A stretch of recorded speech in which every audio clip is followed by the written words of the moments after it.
इसीलिए सीपीआर जो है, और सीपीआर क्यों देते हैं, सीपीआर का फुल फॉर्म क्या है? Cardiac pulmonary resuscitation. बहुत सुंदर, ठीक है। तो ये चीज़ है, आप लोगों को पता होना चाहिए, पहले फुल फॉर्म पता होना चाहिए क्या है। तो कार्डियक है, हार्ट का बात कर रहा है, पल्मोनरी है, लंग्स की बात कर रहा है, रिससिटेट करना है मतलब उसको रिवाइव करना है, मतलब वो सिस्टम क्या है, बंद पड़ गया पेशेंट का। वो मेन गोल सिस्टम है हमारा, सांस नहीं ले पाएगा, एक हार्ट बंद हो गया, दोनों कोलेटरल चलते हैं साथ साथ, ठीक है। अगर उसको आप रिवाइव नहीं किए तो पेशेंट क्या होगा, डेथ हो जाएगा। अभी आपके सामने में, मेरे सामने में कोई यहाँ कोई एक पर्सन जो है अनरिस्पॉन्सिव अचानक स्पेंट हो गया है, और आप उसका चेक करोगे, चेक करने का मैं स्टेप बताऊंगा, लेकिन आप चेक करोगे पता चला कि आपका पल्स नहीं है, बीपी नहीं है, कुछ नहीं फील हो रहा है, तो क्या करोगे आप? क्या करोगे? सीपीआर दोगे, ठीक है। सीपीआर दो तो रिवाइव करने की कोशिश करोगे, हेल्प के लिए बुलाओगे, लेकिन जो सीपीआर का पार्ट है उसमें 3 चीज़ होती है। अभी पहले हमारा होता था कि ABC, पहले का जो प्रोटोकॉल था, ठीक है, जो अमेरिकन हार्ट एसोसिएशन का प्रोटोकॉल था AHA, ठीक है, वो सबसे स्टैंडर्डाइज प्रोटोकॉल है, पूरे ऑल ओवर वर्ल्ड में उसको फॉलो करता है, ठीक है। तो AHA अमेरिकन हार्ट एसोसिएशन का जो प्रोटोकॉल था, पहले ABC हुआ करता था, एयरवे, ब्रीथिंग और सर्कुलेशन था, ठीक है। तो पहले एयरवे देखना है, सांस ले पा रहा नहीं है, हो सकता है टंग फॉल हो गया हो, जीभ एयरवे ब्लॉक हो गया हो, किसी कारण से मेरा रास्ता सांस का नली का बंद हो गया हो, ठीक है। ब्रीथिंग पार्ट, वो सांस ले रहा है कि नहीं ले रहा है, उसका सर्कुलेशन, ये 3 चीज़ें। लेकिन उससे पहले तो मुझे चेक करना पड़ेगा। तो एक पेशेंट हमारे पास अनरिस्पॉन्सिव पड़ा है, आप पता चला कि अनरिस्पॉन्सिव यहाँ पे एक पेशेंट हो गया है, और आपको पता चला कि वो उसको चेक करना है कि पेशेंट क्या हुआ है। हो सकता है वो ड्रिंक करके फेंट पड़ा हुआ हो, ठीक है, पेशेंट का हार्ट बीट चल रहा हो, लेकिन एक पेशेंट आपके सामने है जो अनरिस्पॉन्सिव पड़ा हुआ है, पड़ गया, अनरिस्पॉन्सिव हो गया है और उसका कोई पल्स नहीं है, तो आप पहले कैसे अप्रोच करोगे पेशेंट को? रोड साइड है या कहीं भी हो, आप समझो कि हॉस्पिटल के अंदर में एक पेशेंट बेड पे था, स्टेबल पेशेंट है, जनरल वार्ड में, अचानक से अनरिस्पॉन्सिव हो गया, तो क्या करोगे? आप रोड साइड छोड़ दो, आप हॉस्पिटल के अंदर में कैसे आप रिस्पॉन्स पूछो, कैसे कैसे टाइप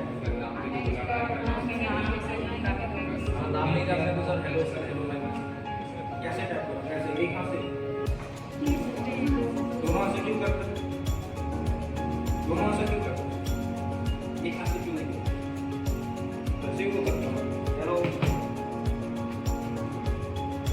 दोनों हाथ से क्यों करते? थोड़ा सा हेलो, दोनों हाथ से इसीलिए रिस्पॉन्स हम चेक करते हैं कि हम पहले तो नील डाउन होंगे, जो पेशेंट हमारा बेड पे हो सकता है या फिर रोड साइड हो सकता है, कुछ भी नहीं हो सकता हमारे साथ, तो पहले नील डाउन होना है, ठीक है। उसका नाम मुझे नहीं पता है, ठीक है, मान लो ये रोड साइड है, अनजान है आपके लिए, हो सकता है उसके पास ID हो, आधार कार्ड, पैन कार्ड, कुछ तो होगा, नाम तो जान गए, नाम वो भी नहीं पता है, तो इसको कैसे उसको रिस्पॉन्स में बोलना है, रिस्पॉन्ड करना है, करवाना है, ये रिस्पॉन्स करे कि नहीं करे, कैसे टच करना है, दोनों साइड ऐसे करें, ठीक है। क्यों दोनों साइड से, दोनों हाथ से क्यों किया, दोनों साइड? हो सकता है पेशेंट को हेमरेजिक स्ट्रोक हुआ हो, एक साइड पैरालिसिस हो सकता है, हमने इधर से पता हो सकता है ये पैरालिसिस हो रखा हो, उसको पता नहीं चलेगा। दोनों साइड इसलिए मारते हैं ताकि किसी साइड को फील हो, सेंसेशन फील हो और वो रिस्पॉन्ड करे। तो नाम नहीं पता, मान लो सपोज इसका XYZ नाम है, ठीक है, मान लो मैंने राम बोला, अगर ID दिख किया या हमारे नोन टू है, जानकार वाला है यहाँ पे पेशेंट, या पेशेंट है, पेशेंट का नाम पता हमें, तो मान लो राम है, तो राम अच्छे से पूरे जोर के साथ में, ठीक है, राम नहीं है, आपने क्या चेक करना है दोबारा, रेस्पिरेशन रेट हो रहा है कि नहीं, आप मॉनिटर लगा दो, एक बंदा मॉनिटर लगा। जब ऐसा इंसिडेंट होता है तो क्या बोलते हैं कि हम लोग एक कोड अनाउंस करते हैं, कोड ब्लू, कार्डियक अरेस्ट के लिए ही होता है, ठीक है। तो वो कोड जब तक अनाउंस होगा, आप यहाँ पर हो एज ए स्टाफ, ठीक है, या कोई भी टीम हो, मेडिकल हमारा हॉस्पिटल का टीम का स्टाफ हो, जब कोड ब्लू होता है तो सबको आना होता है, कोड ब्लू टीम मेंबर जो होता है। तो एक स्टाफ ने देखा पेशेंट हमारा अनरिस्पॉन्सिव हो गया, ठीक है, उसके बाद उसने देखा, उसको जगाने की कोशिश की, वो रिस्पॉन्स नहीं कर रहा है, उसके बाद क्या करोगे नेक्स्ट स्टेप?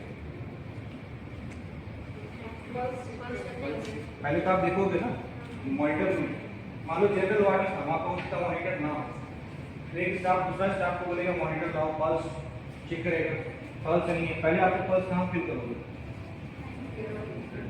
नहीं, पहले पल्स कहाँ फील करोगे? नॉर्मल सा बात है, एक पेशेंट अनरिस्पॉन्सिव हो गया है, पहले रेडियल पल्स फील करोगे, ये फील नहीं हो रहा है। अगर रेडियल हो रहा है तो सब कुछ अच्छा है, रेडियल नहीं है फिर कहाँ से फील करोगे?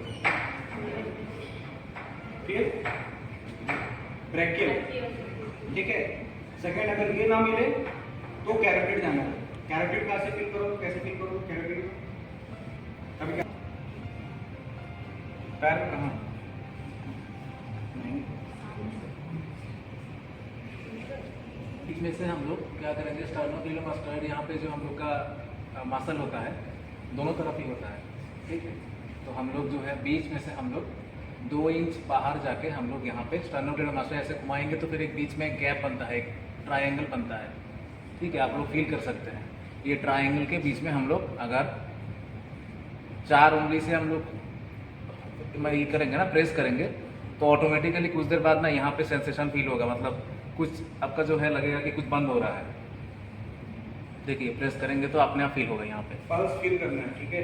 कैरोटिड पल्स फील करना है। कैरोटिड पल्स यहाँ से 2 इंच बाहर ऐसे घुमाएंगे, यहाँ पे एक ट्रायंगल बनता है। दोनों साइड होगा। हाँ, दोनों साइड होगा।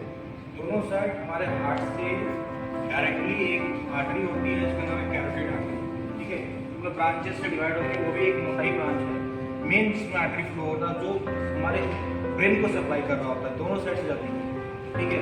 वो एकदम मेन आर्टरी है। अगर वो उसमें अगर नहीं आ रहा मतलब ब्रेन का क्या हुआ, परफ्यूजन मतलब ब्लड का सर्कुलेशन रुक गया है, इसका मतलब हार्ट बंद हो गया है। हार्ट बंद है तभी तो नहीं हो रहा है, लेकिन अगर वो चल रहा है मतलब ब्लड का सर्कुलेशन है। तो फील करने के लिए हम लोग फिंगर लेंगे, ठीक है, एंड हम लोग नेक को एक दूसरे डायरेक्शन में लेंगे और हमारा यहाँ पर कैरोटिड है उभर के आ जाएगा। जैसे आप यहाँ देखो, खुद का अपना ट्राई करो, यहाँ देखो आपको दिख रहा होगा पल्स फील हो रहा है, ठीक, पल्स फील हो रहा है, ठीक फील हो रहा है। वो क्या है? कैरोटिड है, सबसे इंपॉर्टेंट पार्ट है लास्ट कैरोटिड। और वो भी ना मिले तो क्या करोगे? कौन सा पल्स है? फेमोरल जो है सबसे लास्ट में, कभी कभी यहाँ नहीं मिलता ना, कैरोटिड नहीं मिलता, लेकिन फेमोरल मिलता, वो भी बाउंडिंग के साथ मिल सकते हैं। क्यों?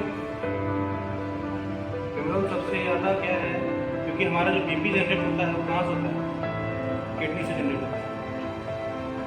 बीपी जो जनरेट होता है एक्चुअली एक्टिवेटिंग फैक्टर जो वहाँ है वहीं बैठा हुआ है, वो एक मेडिकल पार्ट है, अल्टीमेटली आप लोग को पल्स यहाँ चेक करना, पहले बहुत ही फ्रैक्शन में करना है, ज़्यादा टाइम नहीं लेना है। यहाँ नहीं मिला तुरंत यहाँ ब्रैकियल, यहाँ नहीं मिला फेमोरल, आपको पता चल गया हमारे पास पल्स नहीं है। एक बंदा चेक कर रहा है बीपी उसी समय में, एक स्टाफ बीपी चेक कर रहा है, पल्स नहीं है, मॉनिटर लगाया है, बीपी नहीं है, कुछ भी नहीं है, मतलब पेशेंट अनरिस्पॉन्सिव अरेस्ट हो गया, कार्डियक अरेस्ट हो चुका है। तो कार्डियक अरेस्ट हुआ है तो ऑब्वियसली वो सांस भी नहीं ले पाएगा, क्योंकि दोनों सिस्टम जो होती है साइमल्टेनियस में चलती है एक साथ। तो क्या करना हमें? CPR है ना, तो उसमें क्या करेंगे, एक पर्सन क्या करेगा, जब पता चल गया कि पेशेंट अरेस्ट कर गया है, एक स्टाफ क्या करेगा, कोड ब्लू टीम अनाउंस करवाएगा, कोड ब्लू टीम अनाउंस कराएगा। और कोड ब्लू टीम जब कोड ब्लू अनाउंस कराएगा तो वो फ़ोन करेगा ऐसे पार्टिसिपेशन एरिया पे जहाँ पर टीम बैठी हुई रहती है, उसको पता है, तो आपको उसको फ़ोन करके क्या बोलना है?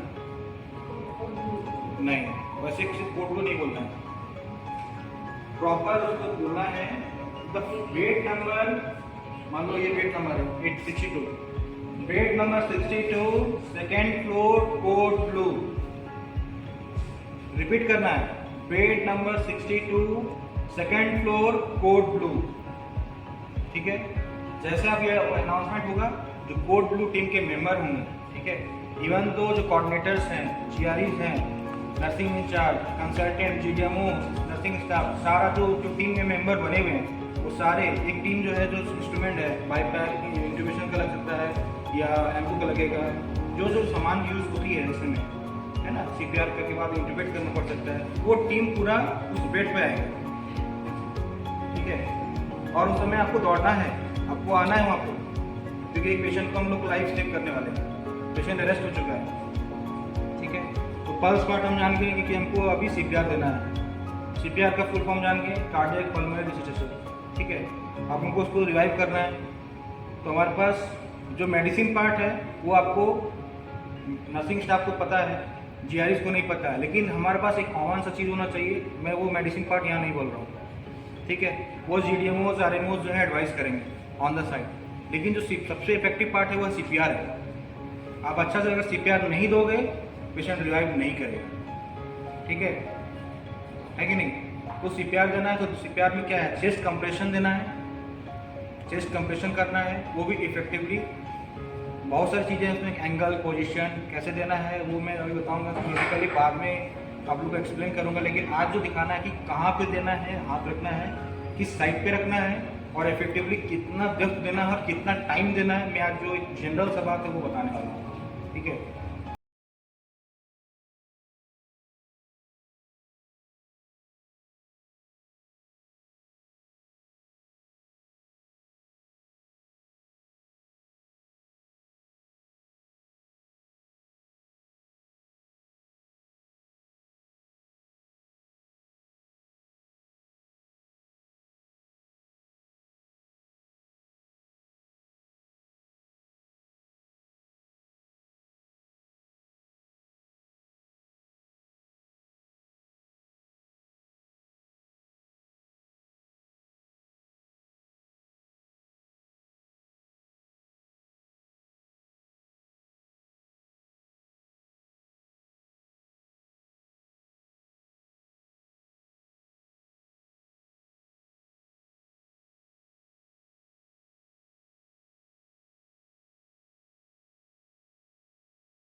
फिर से रिवाइव करना है, ठीक है, या फिर सर्कुलेशन जो सीपीआर हम देंगे, चेस्ट कंप्रेशन देंगे, तो हमारा अकेला रहने के कारण है कि सर्कुलेशन कंटिन्यू रखेंगे तो ब्रेन को पार्ट क्या हुआ, अभी तक ऑक्सीजन कट हो गया है क्योंकि ब्लड में ऑक्सीजन था, ठीक है, ब्लड में ऑक्सीजन था ना, तो वो कट हो गया है।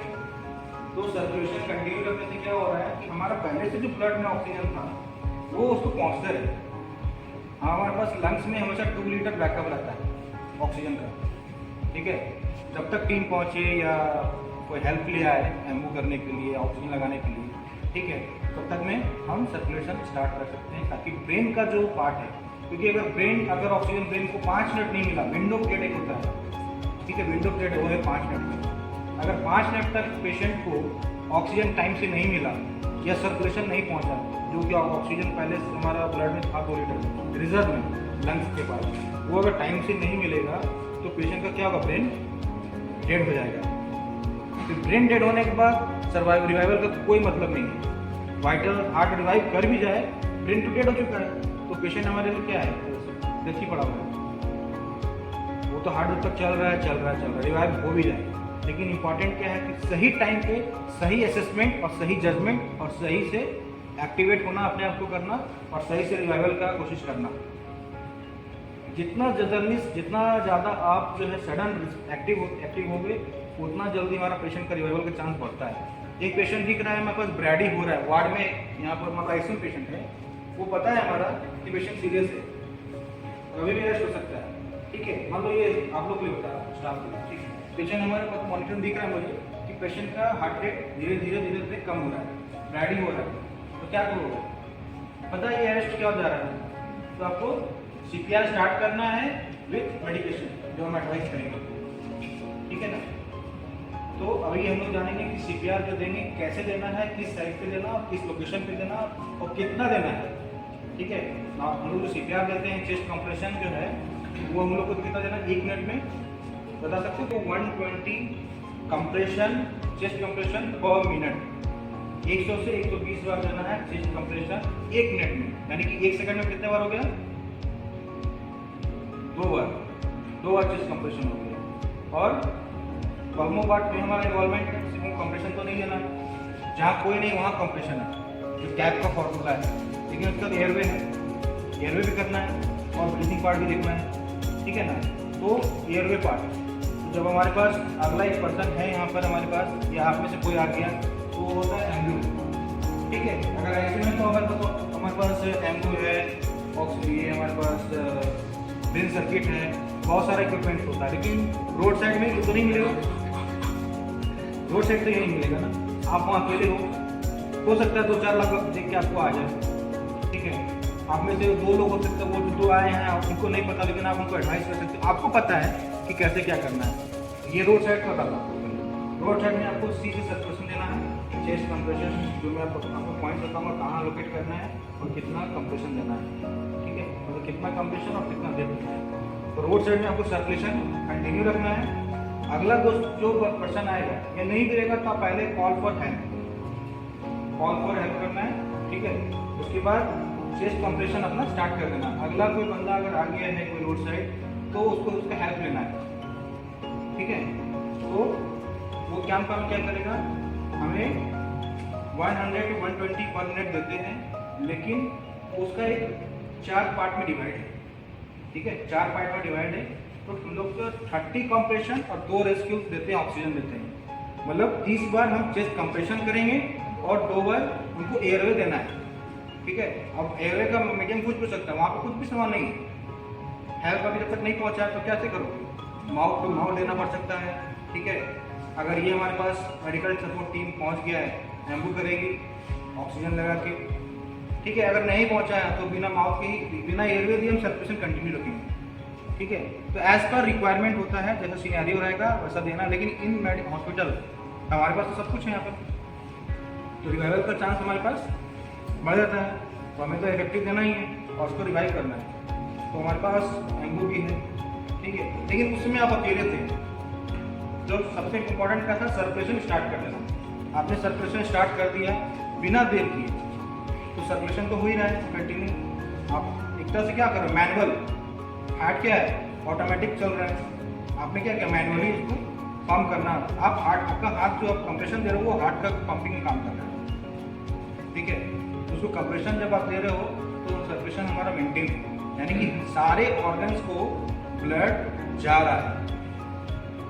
एक मोटर है छोटा सा जो हार्ट चल रहा है अपने आप, उसका इलेक्ट्रिसिटी कट हो गया, कुछ तो करना है ना सप्लाई के लिए, तो मैनुअली हमने स्टार्ट कर दिया। That is called CPR, chest compression का एक पार्ट है, CPR का एक पार्ट है। वो सर्कुलेशन हमारा मेंटेन रहना चाहिए। सर्कुलेशन अगर कट गया तो सारे वाइटल्स ऑर्गन क्या होंगे, जितने भी ऑर्गन हमारे हैं उसको ब्लड नहीं पहुंचेगा, ब्लड में ऑक्सीजन है, न्यूट्रिएंट्स है, जो भी है वो सारा क्या होगा, धीरे धीरे डेड होगा। उसका वही फ्यूल है। गाड़ी में अगर तेल नहीं, पेट्रोल नहीं रहेगा तो वो नहीं चलेगा, थोड़ा सा भी नहीं बढ़ता है, ठीक है। उसी तरह ये भी है, हमारा गाड़ी का पेट्रोल, हमारा बॉडी का पेट्रोल क्या है, ब्लड, तो वो कट नहीं होना चाहिए। वो जितना जल्दी आप उसको चीज़ों को समझोगे, रिवाइव करने की कोशिश करोगे, जितना जल्दी आप उसको समझ लिए कि ये कार्डियक अरेस्ट है, हमको CPR स्टार्ट करना है इफेक्टिवली। लेकिन उससे पहले, CPR देने से पहले एक चीज़ सबसे इम्पोर्टेंट पार्ट जो मिस हो गया, पेशेंट को पहले कहाँ लेना है, आपको देखो कि सरफेस आपका कहाँ पर है, फ्लैट सरफेस नहीं, ठीक है। जो कुछ दिन पहले मिस्टेक्स हुआ है, सुपाइन पोजीशन नहीं होके 30 डिग्री पे वापस CPR चल रहा है, वो नहीं करना है, ठीक है। और यहाँ पे भी पेशेंट क्या होता है, हमसे कभी 30 डिग्री पे रहते हैं, 45 डिग्री पे हमारा प्रॉपर बेड रहता है, ठीक है। ICU या जनरल वार्ड में तो सुपाइन बेड रहता है, कहीं कहीं हमारा ये माउंट बेड होता है, पैरामाउंट बेड होता है। तो क्या करना है पेशेंट को, आपने देख लिया कि पेशेंट मेरा रेडी हो गया है, ठीक है, अरेस्ट होने वाला है, अरेस्ट हो चुका है, पेशेंट को पहले बेड को सुपाइन करना है। सुपाइन मतलब सीधा, मेडिकल टर्म में सुपाइन, पूरा बेड को फ्लैट करना पड़ेगा, ठीक है, पूरा फ्लैट करना, ओके।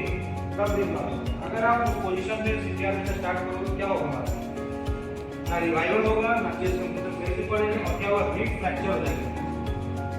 रिब फ्रैक्चर होगा तो क्या होगा, वो रिब फ्रैक्चर ही लंग्स को इंजरी कर देगा, फिर क्या आएगा, bleeding.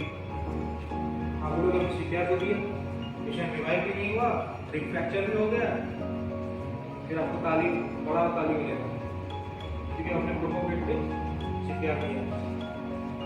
As a nurse, staff nurse अगर ऐसा कोई करता है तो बेटर मिस्टेक, ठीक है ना। सीपीआर तरीके से देना है। नहीं हो जाता है तो सर्कुलेशन कंटिन्यू रखने के लिए वेट को फाइन करके आप चेस्ट सर्कुलेशन कंटिन्यू रखिए। तो आपका सपोर्टिव टीम राइज नहीं होता है, कुछ ज़्यादा नहीं करना है। मेडिकेशन पार्ट में यहाँ पे नहीं बता रहा, ठीक है, मेरे को अभी जानना नहीं है, उनको नहीं बताना, ठीक है। आप लोगों को जो इम्पोर्टेंट पार्ट है वो जानना है सीपीआर। सर्कुलेशन मेरा बंद नहीं होना चाहिए, ठीक है। तो अभी ये जैसे एमबू पार्ट है, ठीक है। अभी यहाँ पे हॉस्पिटल के अंदर में कैंपस में हुआ हो या आईसीयू जनरल वार्ड में हुआ, तो दो चीज़ बताया ना, सर्कुलेशन, एयरवे यहाँ से आएगा, ठीक है। अभी क्या करना है, चेस्ट कंप्रेशन। तो हमने बताया कि 1 मिनट में कितना देना होता है, 100 to 120 पर मिनट, वो भी 1 सेकंड में बोले तो 2 बार, ठीक है। और उसका 4 टाइम्स साइकिल है, एक मतलब 120 में ही 4 साइकिल हो जाती है। एक साइकिल में 30:2 है, 30 बार चेस्ट कंप्रेशन, 30 बार चेस्ट दबेगा, 2 बार हम ऑक्सीजन देंगे। मतलब आपको बोल के देना, काउंटिंग करना है। 1 2 3 4 5 30 जैसे आएगा, 30 आके वो रुकेगा तो 2 बार रेस्क्यू देगा ऑक्सीजन देगा, ठीक है। ये 2 बार देने का मतलब है कि हमने उस सर्कुलेशन में उसको ऑक्सीजन प्रोवाइड की, उस ब्लड में हमने 2 बार रेस्क्यू देने से। और ये एम्बू बैग जो है 100% ऑक्सीजन पूरा देता है। तो ऑक्सीजन तो सपोर्ट फेस मास्क लगाओगे ना, उससे अच्छा ये पूरा फुल 100% लंग्स को ये इन्फ्लेट करता है। तो बेस्ट पार्ट है कि इसको ना हमको ऑक्सीजन सपोर्ट की जरूरत पड़ती है, ये कहीं भी हम यूज़ कर सकते हैं इस एम्बू पार्ट को। ये मास्क है, ठीक है, ये मास्क बहुत सारे साइज़ का आता है, ठीक है ना। तो आपको देखना है कि यहाँ पे जो स्टाफ है उसको देखना है कि पेशेंट में क्या साइज़ है, क्या फिट होगा, वो आपको ध्यान रखना है। वो आपको रैंडम पिकअप करना है, ठीक है। और एम्बू हमेशा आपको रेडी रखना है, और आपको पता होना चाहिए लोकेशन कहाँ है कि उसमें आपको भागना नहीं पड़ेगा। तो अभी हम लोग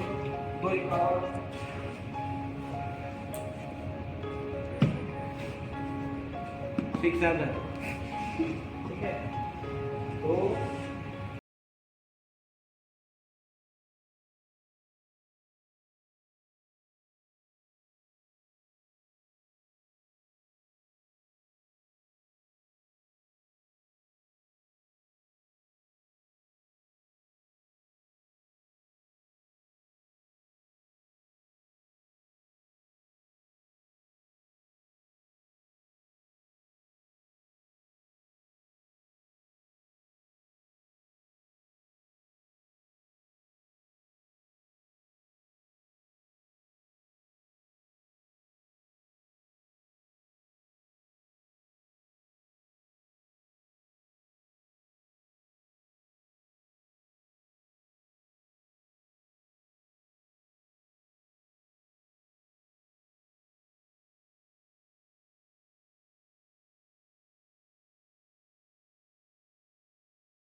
ये नॉर्मल, ये इन लोग को पता है, लेकिन एक आप लोग को मान लीजिए एनाटॉमी नहीं पता है, फिजियोलॉजी पता नहीं है, और किसी नॉन मेडिकल को नहीं पता है, लेकिन हमें पता है कि किस जगह पे देना है। उनको अगर बता दिया जाए तो वो दे सकते हैं, उस टाइम में सर्कुलेशन को मेंटेन कर सकते हैं।